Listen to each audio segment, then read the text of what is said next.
You wanted the best. You've got the best podcast. The hottest podcast in the world.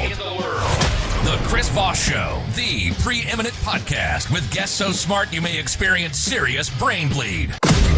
Get ready. Strap yourself in. Keep your hands, arms, and legs inside the vehicle at all times, because you're about to go on a monster education roller coaster with your brain. Now, here's your host, Chris Voss. Hi, folks. Chris Voss here from the ChrisVossShow.com, the ChrisVossShow.com. Hey, we're coming here with another great podcast. We certainly appreciate you guys tuning in. Be sure to subscribe to the show at youtube.com/Chris Voss. Hit that bell notification button. Go to goodreads.com/Chris Voss. See all the places we're reading and reviewing and all the books that we're doing, etc., etc. On top of that, you can go to all the groups, Facebook, LinkedIn, etc., etc. So today we have an amazing gentleman. He's going to be on the show with us today. His name is Emanuel, and I'm going to let him do his last name here when we introduce him so that he can tell us how it is. And we're going to be talking to him about his company, what he is, and what he does. He is the leading expert on conquering fears, author, speaker, and award-winning entertainer. He's helped thousands of mental abuse survivors to crush their imposter syndrome and create a dream life without having their previous toxic relationships get in the way. Welcome to the show, Emanuel. How are you doing? I'm great. Thank you so much for having me. Good. And if you don't mind, I'll let you deliver the spelling of the pronunciation of your last name, if you would. Yeah, Svechinsky. Shavinsky? No, Svechinsky. It's one of those hard last names to pronounce. Mm-hmm. And when people ask me where you're from, I said Latvia. So that's even worse because people don't generally know where Latvia is. So they mix it up with Latveria from the Marvel universe, but I assure you it's not. There you go. Give us your plugs for your company and where to find you. Yeah, absolutely. Instagram.com/TheFPrinciple. TheFPrinciple. Okay. And tell us more about who you are, what you do, and what got you into the business that you're in. It started when I was 15 years old. I just won a chess championship in school. And my dad taught me how to play chess. So I was super excited. I ran home. And I got home, and my dad was not there. I was like, okay, I guess I'll tell him later, another day, or the next day. It was Saturday. And Saturday comes, I wake up, I'm super excited. I go down the stairs, I'm like, Dad, I won champ. And then I realized he's not here. He wasn't home. I was just confused. And then my mom calls. She's like, Emanuel, come with your brother and your grandma to the hospital right now. Oh, no. And I'm like, okay, cool. I understood my dad was sick. At that time, I did not know it was cancer. Oh, no. So at that time, I would come in and I'm excited. I'm like, I'm going up in the hospital telling my dad that I just won the chess championship in school. And then all of a sudden, I see my mom standing there.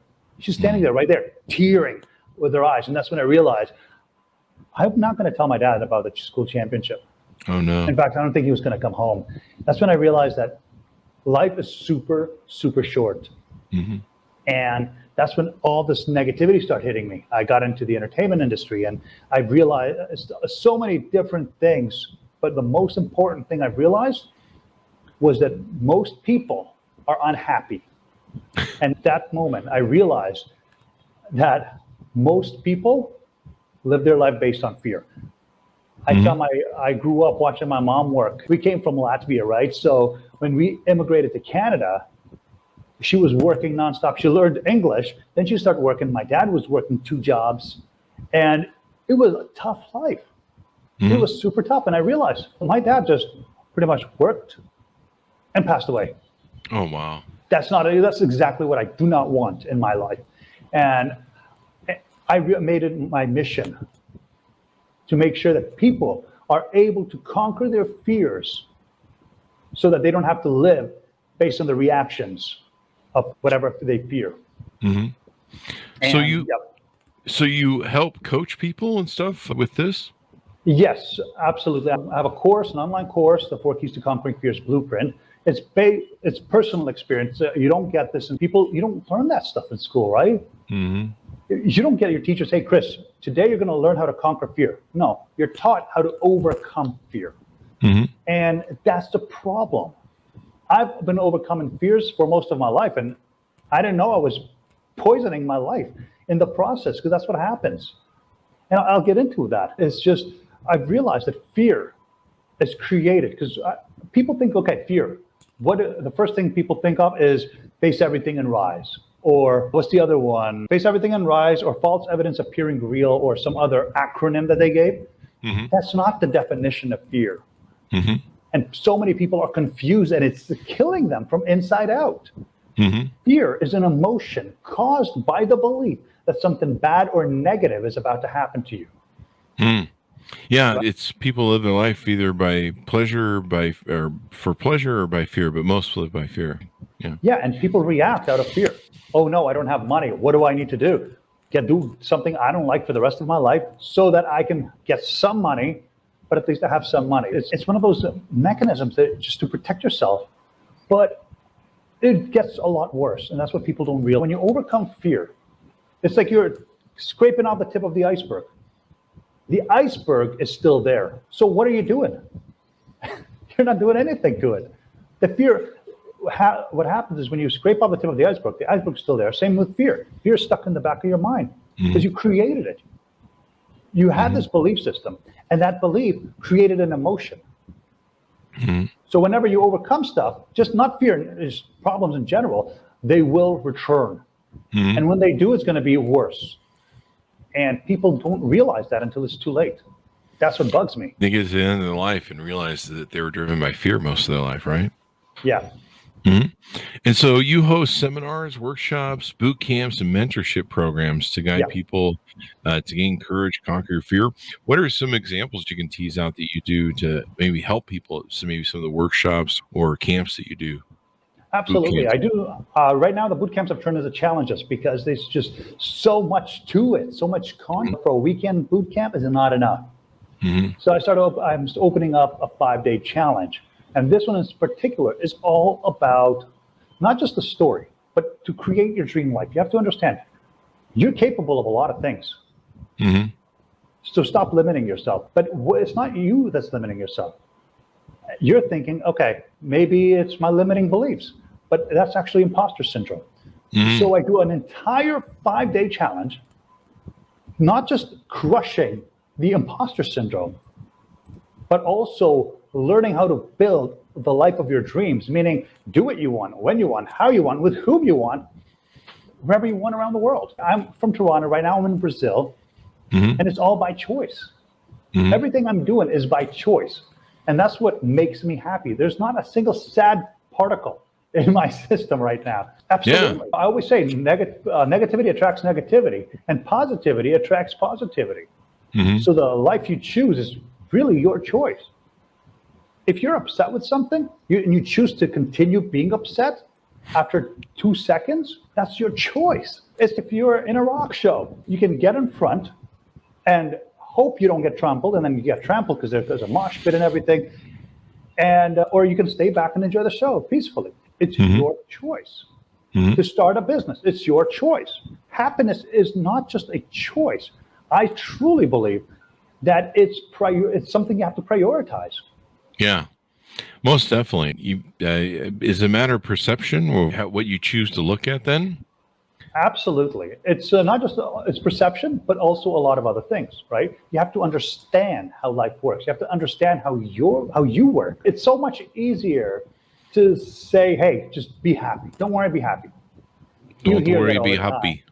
Yeah. It's so many people talk about that, but not many people show how to do it. They don't say, hey, there's imposter syndrome in your way, and that's probably caused from the mental abuse that you struggled with, probably from the time you were 2 years old until recently, if still not struggling with it, and it's a huge problem.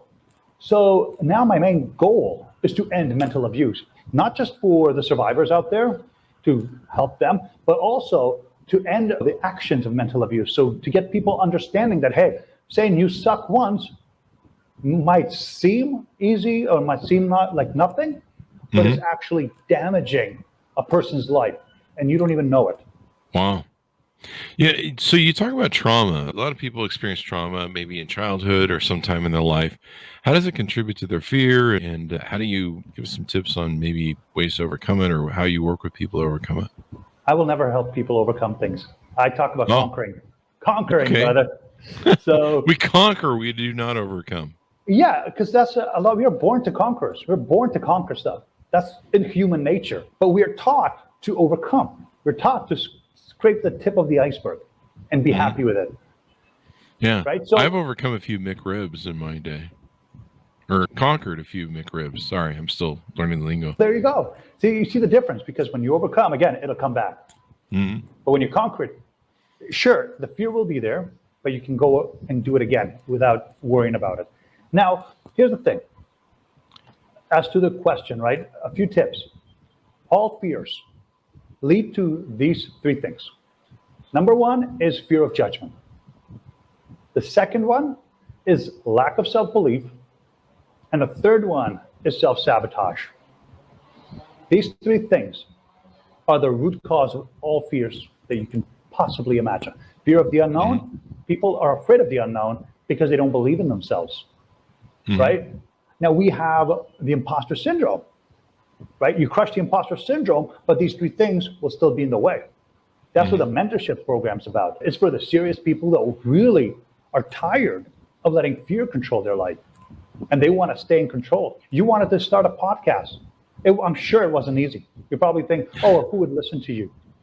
What are some things that you were thinking of before? The hardest part was I was okay. I've always been a big mouth, and I was cool with doing it. But framing the format, and then of course programming the setup of it was is like, how do we do this, and what do we do, and what platform to build it on? And there was like so many things that once it was set up, it was pretty easy.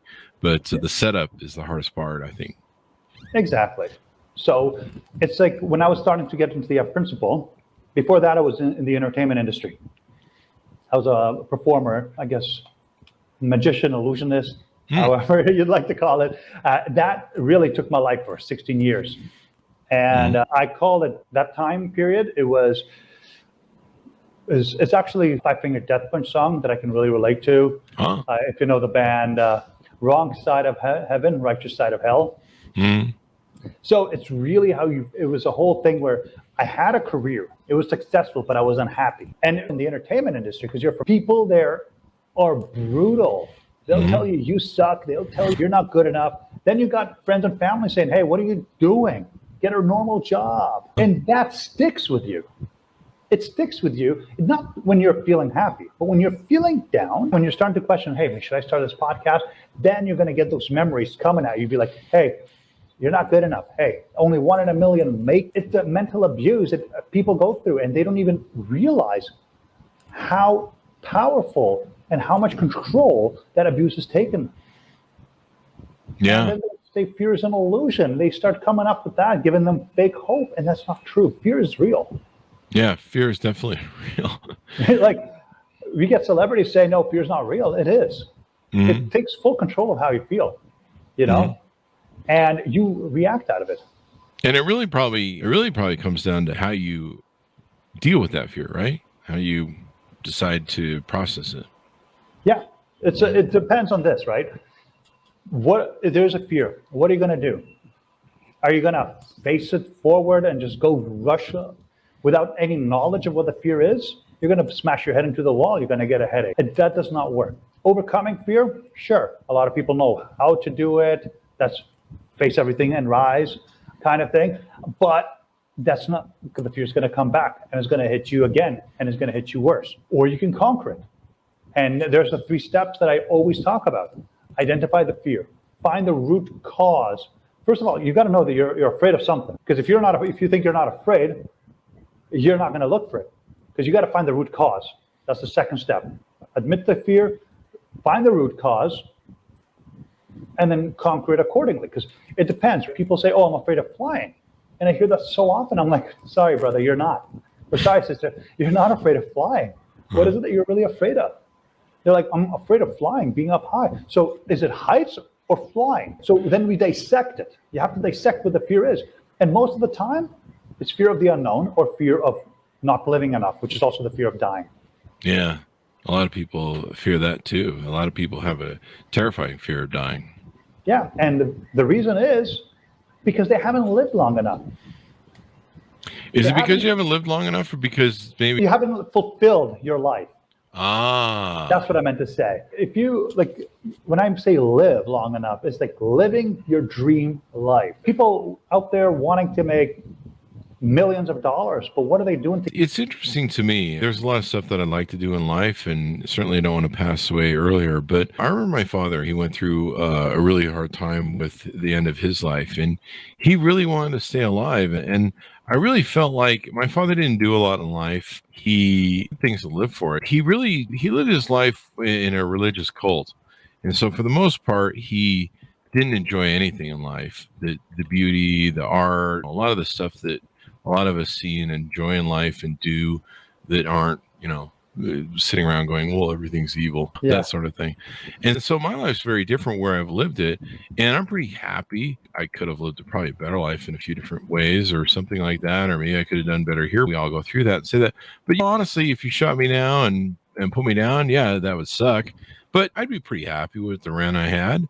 I had a good run. I had fun and whatever. And so I don't live with the fear of, oh God, what if I die tomorrow? What haven't I accomplished? Is that a real thing for people? People fear a lot of things. Yeah. That's the thing is that they think they're afraid of that, but it's the root cause that's causing it, everything. So for example, the fear of dying would probably make you be afraid of snakes and spiders. Because we're taught that a lot of snakes and spiders are poisonous. I'm still afraid of them, but I don't fear dying. I'm afraid of my foot swelling up like I see some of my friends. Is that afraid or is that something else? It's just something I concern. You just don't want it. Just don't want it. Exactly. I don't live in fear of, are there spiders right now crawling in my legs? Exactly. And there are people that are. Oh, really? Oh, yeah. My wife and I, we traveled to Tanzania last year. And let me tell you, I don't like spiders. When I was 6 years old, I woke up with my face full of spider web and a spider this big on my face. 6 years old. Really? Oh my goodness, it was the worst. Note to self, never go to Latvia. No, that wasn't in Latvia. That was actually in Canada. Oh, never go to Canada then. So we're in Tanzania, and all of a sudden I'm getting water, right? So a big pack of water. I'm bringing it home. I open it up, and inside was a monstrous spider. I'm not even exaggerating. It was like this big. Wow. And it jumped out. It's super speed. And I'm like, okay, it's probably going to spit at me if I attack it. So it's freaky. But at the same time, just because people know that, they're not going to go to Tanzania. And the beauty there is in Tanzania is just amazing. Yeah. I would never. When we were in Dar es Salaam, we were right at the beach. There's a beach house, and there were just like wild monkeys, like a whole horde of monkeys. And hanging out. Yeah, and it was just so beautiful. Of course, there's a python hole close to us, but there's still the monkeys. You got to look at the positive things, right? Sure, yeah. What am I gonna like that python hole? I don't know how fresh it is. I don't know if the python's even there. I don't know that. Why should I start creating imaginary things and get scared? Yeah. Now let's talk about your book. You wrote the book, Conquering Criticism, Pains and Actionable Steps to Conquer the Fear of Judgment. Tell us a little bit about that. You put that out in June 15, 2021 of this year. Tell us a little bit about that book. Absolutely. So fear of judgment is something that crippled me for most of my life. And it's crippled a lot of people. And I noticed that, yes, I do have a course that teaches how to conquer fear of judgment as well. But this book is specifically to help you, guide you with actionable steps of what do you do? Someone judges you. What do you do? Punch them in the face? No, I'm just. You could. That's one thing that you could do. Someone says, "Hey, Chris, you're not attractive," and you can just be like, "Screw That's you," a punch in the face. Yeah, but some people, or you can be like, "Okay, and do you have any meaning in my life whatsoever? Why would I care what you think?" Yeah. You know what I'm saying? So there's different ways to do that. And that book is something that I needed to write it down.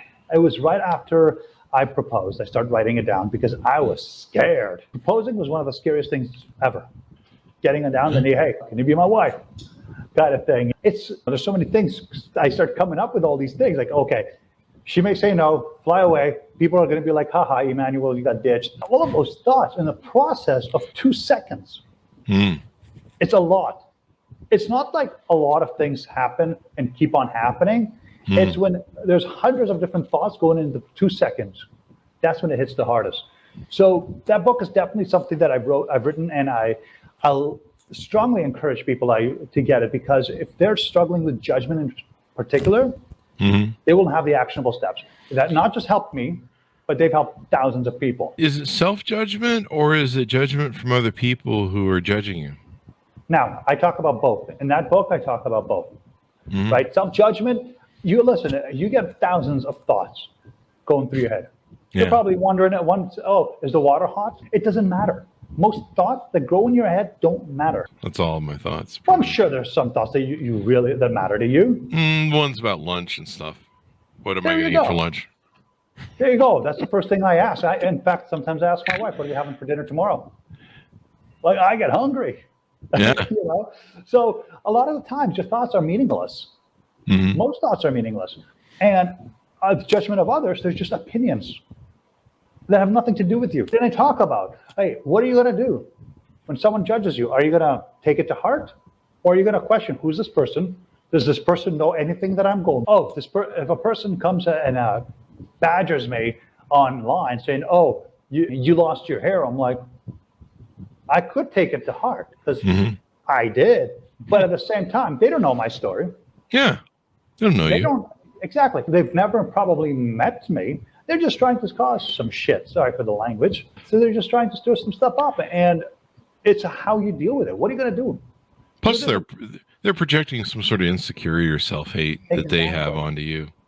Exactly. I'm on YouTube a lot, so I'm used to this. Okay, so there you go. I get that in comments all the time. From the entertainment industry, I learned a lot from that. But I'll tell you a story, actually, something that really touched my heart. And it was this Jewish guy in the concentration camp during the World War II. He was so happy. He was the happiest guy there. One guy asked him, hey, why are you so happy? You are literally about to die. You don't know what's going to happen. You don't know if you're going to eat. You don't know if you're going to see your family tomorrow. And he said, his response was, I'm happy because I know I'm going to live. I know that because I can see myself living a future outside of this camp. I went on surviving. Yeah, I had heard from different, I think there were some studies that were done that the people that gave up in the camps, and I can't blame them, it was a horrible experience, ghastly, just subhuman. But the ones who gave up were more readily and easily went to the chambers, the gas chambers, and the people who fought, who said, I'm not going down, I'm sure there's some of them that ended up there, but many of them would find ways to either escape or evade or do something to get out of the thing, and that seemed to be a little bit of a separator. I mean, yes and no. We can't really talk history. I'm a Jewish family, so my grandma was there. She saw her own family member get shot in front of her. This stuff's tough, but it's hard. The thing is, it's very difficult to stay positive when you see that stuff. Yeah. When you experience it. And that's why a lot of people make the mistake of learning from others. Look inside yourself and find answers. I'm sorry. If I'm sad and I look inside myself, I'm only going to find sadness. Yeah. And I think that goes for everyone. They can't find happiness if they're sad. They have to look at themselves in the mirror from a third person perspective and dissect themselves. So it's very difficult. Very much so. Yeah. You got to understand, what people tell you, you got to ask yourself, are they specialists? Are they experts in the field? Many people out there go look something up. They see something on YouTube or something on Facebook. They spread the news, like Face Everything and Rise. That really, I'm not a fan of that at all. Those acronyms, fear has only one meaning, and that's all it is. It doesn't mean Face Everything and Rise or false evidence appearing real. What are some other things that we can tease out about your book and what goes on with it? The book itself is a short read, so that I made it very specific to the point where there's no fluff. I don't want to put any fluff in there. I don't want to put any extra stuff. I know a lot of books share a lot of stories and try to relate. No, I'm giving hard facts, actionable steps. That's all it is. You take action.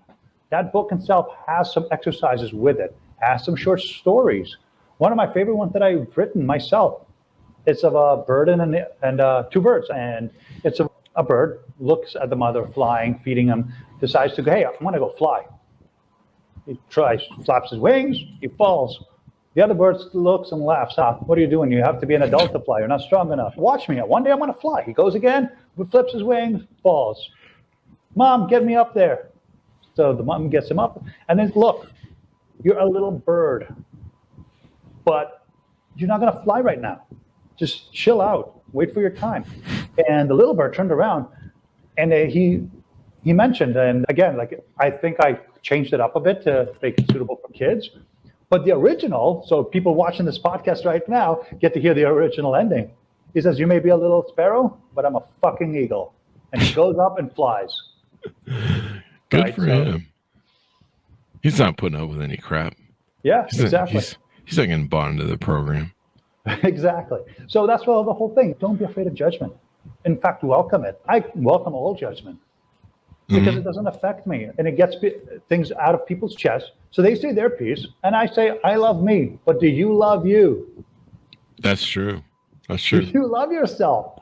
Brother, if you're judging so hard right now, do you even love yourself? And that's usually why they're projecting the judging hard, is because they have a self-hate or some sort of insecurity about where they're at in life. It's just other people's opinions thrown onto you. It has nothing to do with you. It has something. Do you know anyone that has never started a podcast, like a friend or family or someone? Yeah, a lot of people. They probably would say, "Hey, starting a podcast is impossible," because they've never done it. Yeah, they've never done it. That's why they think that way. You don't have what it takes to start a podcast. You're not Joe Rogan, but that thing would start. But then again, they've never started the podcast. Meaning that opinion is invalid.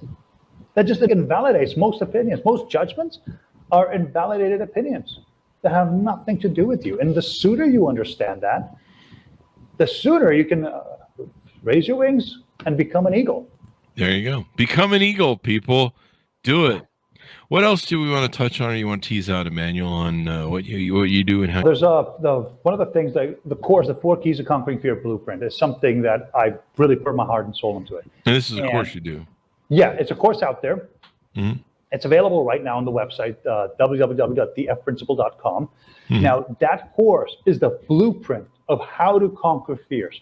It's not like one of those courses where you go on, it's 3 minutes per video and 45 minutes of storytelling. It's not like that at all. It's full out. How do you conquer? How do you start from being afraid to gaining courage? Right? I do an entire mentorship program on that as well. But that course in particular has helped thousands of people. Thousands. It's something that helps once you crush the imposter syndrome, that's the best step for you. Because it builds up a fearless mindset exercise. You start exercising, you get like a lifestyle, a fearless lifestyle. Of course, you're not going to be fearless. There's only 2 types of fearless people out there. Fearless beings. Do you want to take a guess who they are? Give it to me. All right. Number 1, liars. Number 2, psychopaths. Those are the only 2 types of people that are fearless. Psychopaths don't feel anything, and liars they're afraid, but they'll never admit to it. Yeah. But the fearless mindset allows you to appear fearless. It's an exercise. It takes 15 minutes per day. You turn that into a lifestyle and your life changes. Like the way you things. Have you seen the movie Limitless with Bradley Cooper? I have not. You have not. So essentially he takes a pill. All of a sudden he starts seeing everything clearly, clear as day. And it's an interesting movie. It plays around with nootropics of getting your brain to function better. So that's essentially what this does. It opens up your eyes to see things so much brighter. Wow. Right? Imagine walking your day and everything is all shady. Everything's dark, weather's gloomy, the lights are dimmed, the people are sad looking, but then you realize, hey, you just forgot to take off your sunglasses. And then when you take off your sunglasses, everything's amazing. That's what the feeling. What's that old adage? What you focus on is what you get. Yeah, it's essentially creating your reality, right? You create the reality. If you close everything from your sides, you won't see anything out there. Yeah. There, Right? I think it was Anthony Robbins. He talks about it a little bit. He says two people can go to a party. One people can see how much fun it was, and the other people can see how many people were boring and it was an awful party. Exactly. Come away with two different perceptions based upon what they chose to focus on.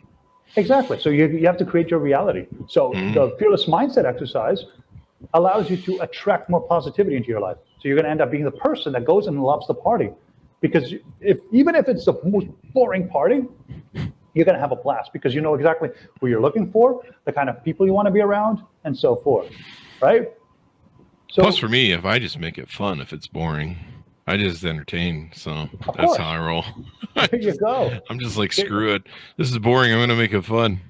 There you go. That's one way to do it as well. That's how I roll. You can become the party. Yeah. Or you can sit in the corner and grouch like, this party sucks. This party sucks. Exactly. So there's the fearless mindset exercise. Then you're going to get into understanding, like a very in-depth, full-out. All of it, by the way, is the whole blueprint, the 4 Keys to Conquering Fears blueprint, is over 7 hours long in video. Wow. So holy crap.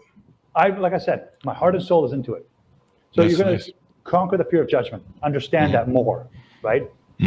On top of that, you're going to learn how to stop self-sabotaging, stop down-talking yourself, stop and learn how to start saying no to the wrong people. It's all about the crowd. Who do you hang out with? If you're going to go to a party and it's boring, say no to it. Leave if you want, or become the party, right? And then you're going to learn ultimately, you're going to just build what I call an impenetrable self-belief system. You're going to be so confident that people are like the wrong people in your life are going to be like, whoa, dude, chill out. You're too much for me. and then you'll be like, sayonara, hasta la vista, au revoir, whatever you want to say. There you go. You got to weed them out. So this has been pretty insightful. Anything more you want to touch on, Emanuel, before? I'm good with a lot of things. There's a lot of things to talk about. Yeah. We want to tease it out to people. Like I said, that right there in itself is the best course out there and teaching exactly how to conquer fears. And how can people get your courses, get to know you better, and all that good stuff? Yeah, so it's thefprinciple.com. That's the best way to get in touch. There's the website. There's a contact form if you want to get in chat. Hey, what is it that you're afraid of? Do you need a course, or should you go for the mentorship program, or how can we work? Contact me. There's a contact form. Fill it out. We'll get the chat. I'll see what's up with what's going on, and within the 15 minutes, I'll tell you your exact problem, right? Because I've been doing it for so long. I have over thousands of students in 82 different countries. Wow, that's huge, man. It's freaking huge. You just got to go. I'm not stopping. My goal is to help 7 billion mental abuse survivors to crush imposter syndrome and start living their dream life. There you go. The dream life is like everyone is, no matter how old you are. One of my students was 72 years old, and she just recreated her dream life. Wow. 72 years old. There's hope for She's me. She's living the dream right now that she's been dreaming since she was 20. That's awesome, man. That is awesome. That's what everyone should be. People should look at the statistics. Chris, look, most Americans are not happy. In fact, over the past 50 years, today, Americans are the most unhappiest they've been in the past 50 years. Yeah. It's crazy. It's fear. It's imposter syndrome. And it's because they're not living their dream life. They're not in control. Yeah, it's so important people get their stuff straight. So give us your plug one more time so people can look you up on the internet. Yep. On Instagram is @thefprinciple. All the links are there. The best way to get in touch with me, again, either send me a message on Instagram, follow me on Clubhouse as well @thefprinciple, and also on the website, www.thefprinciple.com. There you go. There you go. Emanuel, it's been wonderful having you on the show. Thanks for coming on and enlightening us with your stuff. Thank you so much for having me, man. I really appreciate it. It's wonderful to have you. And check out his book as well as his website, Conquering Criticism, Pains and Actionable Steps to Help Conquer the, let me grab this here, the fear of judgment. Yeah. And you can get a bonus worksheet, checklist, and short story that's included with that. So you can take advantage of that. You can find that on Amazon or probably wherever fine books are sold. So thanks for coming on. Thanks, Emanuel, for tuning in. Be sure to go to goodreads.com/Chris Voss. See everything we're reading and reviewing over there. Or youtube.com/Chris Voss. See everything we're doing there. Go to all of our groups on Facebook, LinkedIn, Twitter, Instagram, YouTube, etc. Thanks for tuning in. We'll see you guys next time.